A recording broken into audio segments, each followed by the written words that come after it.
Ассалаумағалейкум, сапалы әңгіме каналының тұрақты көрермендері, қалайсыздар?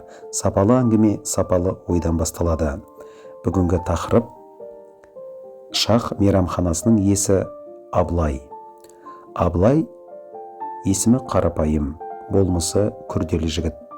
Алматыда білім алып, үлкен арманмен туған топырағына Жамбыл облысы Меркі ауданына оралған.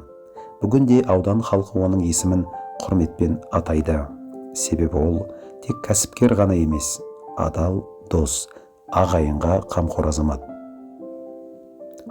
Аблай Алматыда оқып жүргенде өзгеше ойлайтын, қаладағы сәнді мейрамханаларға кіріп, дастархан мәдениетін, сервис сапасын, тағам дәмін бақылап отыратын. Қалтасында артық ақша жоқ, бірақ көңілінде кәсіп ашам деген үміт бар еді. Бақ қайда барасың десе, еңбек еткенге барам деген. Сол еңбек пен сенім оны ауылға жетелеп әкелді. Басқалар қалаға қалуға тырысқанда ол ауылға қайтты. Себебі ол өз ауылың өлең төсегің дегенді жүрекпен ұғынған. 2021 жылы Меркі ауданында Шах деген мейрамхана ашты. Көпшілік таң қалды.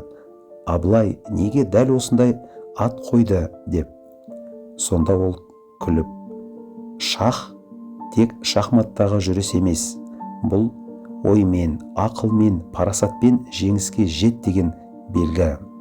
Мейрамхана бизнесі де шахмат ойыны сияқты, әр қадамың есеппен болуы керек деген еді.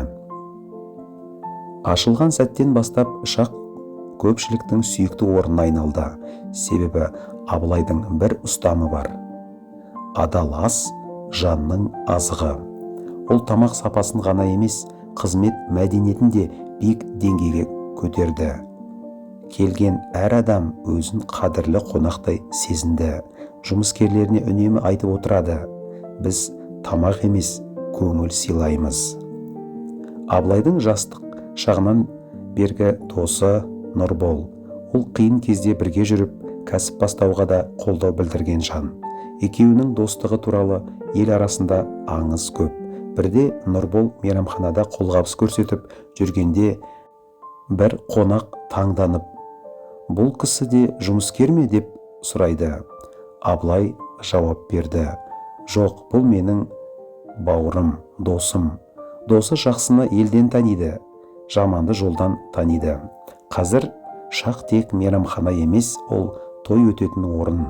Жас кәсіпкерлер бас қосатын кеңістік, қайырымдылық жобалар ұйымдастырылатын алаң. Аблай табысының белгілі бір бөлігін үнемі мұқтаж жандарға арнайды. Ауыл ақсақалдары оған жиі батасын беріп отырады: балам, еліне жаққан ер болар, еліне жақпаған жер болар. Сен елге жаққан азамат болдың, дейді олар. Ой түйін. Аблай ауылда отырып үлкен істер атқаруға болатын дәлелдеген азамат. Ол адал еңбектің, таза ниеттің арқасында жұрт сүйген кәсіпкерге айналды. Адал дос алтыннан қымбат, адал ас тәнге қуат. Адал кәсіп елге құрмет деген ұстаныммен жүріп келеді. Кейде табыс емес, тағдырдың сынын ақылмен ұтқан адам ғана өмір шахматында шах дей алады. Аблай дәл сондай жан. Құрметті достар, әңгімеміз ұнаса, каналымызға жазылып, өз пікіріңізді жаза кетіңіз. Сапалы әңгіме сапалы ойдан басталады. Аман болыңыздар.